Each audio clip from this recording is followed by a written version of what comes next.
உலக சுகாதார நிறுவனம், அதே மாதிரி world association of sexual health, international society of sexual medicine, Indian association of sexology, இவங்கெல்லாம் ஏராளமான ஆராய்ச்சிகள் பண்ணி அவங்க எது சரின்னு சொல்கிறாங்களோ அந்த முடிவுகளை தான் எடுக்கணும்.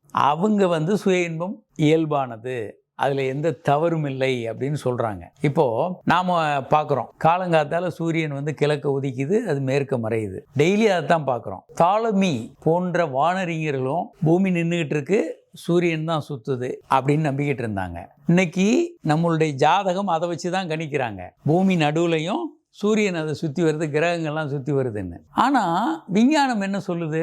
விஞ்ஞானம் அல்ல, பூமி தான் சுற்றுது, சூரியன் அங்கே தான் நிற்கிது, சூரியனை பூமி தான் சுற்றுதுன்னு சொல்லுது. நம்ம எங்கேயாவது பூமி சுற்றுறதை பார்க்குறோமா? நமக்கு எதுவும் அதிர்வு இருக்கா?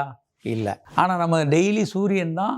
அப்போ என்ன நினச்சாங்க ஜனங்க? சூரியன் பகவான் ரதத்தில் அப்படி பவனி வர்றாரு, பின்னால் போகிறாரு, அப்புறம் கடலில் போயிட்டு மறுபடியும் மறுநாள் காலையில் வர்றாரு. அப்போது விஞ்ஞானம் என்ன சொல்லுதோ அதை தான் நம்ம ஏற்றுக்கொள்ள முடியுமே தவிர, நாம் என்ன நினைக்கிறோமோ அதுதான் உண்மை என்று நினைக்கிறது தவறு. விஞ்ஞானம் என்ன சொல்லுதோ, எது சரியோ அது.